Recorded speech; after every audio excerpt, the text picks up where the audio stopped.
Les Lévites furent pris du milieu de la nation afin d'être une concentration de la pleine pensée de Dieu dans la nation.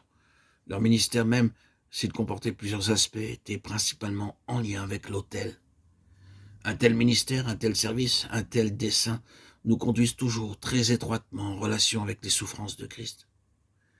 Il n'y aura aucune mépris sur ce point.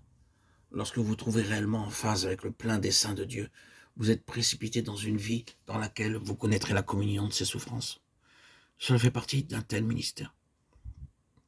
Les Lévites étaient le fer de lance dans la bataille. Ils étaient une tribu guerrière, assez curieusement. Une expression singulière même dans leur relation à l'autel et le sacrifice. Il est mentionné qu'ils étaient là pour servir dans la guerre du sanctuaire. Référez-vous à Nombre 8, 25. Étrange, n'est-ce pas? Si un lieu et une chose devraient être mis à l'écart de la guerre, cela devrait être le sanctuaire. Mais non, il est dit la guerre du sanctuaire. Pour aller plus loin, ce n'est pas scripturaire, mais cela signifie la chose suivante. Le combat du sacrifice de la croix, de l'autel. Lorsque vous parvenez à être en accord avec le plein dessein de Dieu, vous êtes précipité dans un conflit particulier. Voilà ce qu'étaient les Lévites. Et ils incarnaient cette parole de Tite, de se faire un peuple qui lui appartienne en propre, purifié pour lui-même. Or, ce qui était vrai dans l'ancienne dispensation est toujours vrai dans la pensée de Dieu, dans l'esprit de Dieu et dans le principe spirituel.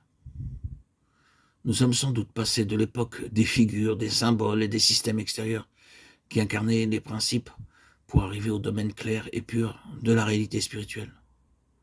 Nous n'avons pas quitté le temps ou le domaine du principe de ces choses. Et ainsi, nous constatons dans le Nouveau Testament que le mouvement de Dieu est toujours sur cette même ligne. Les Lévites sont à présent une assemblée spirituelle, un peuple céleste et non terrestre ou temporel. Ils sont le peuple que Dieu doit avoir, même s'il se trouve au milieu de tous ses enfants. Le peuple qui connaît vraiment ce qu'est le plein dessein de Dieu et qui s'y est engagé et à rien de moins, quel qu'en soit le prix.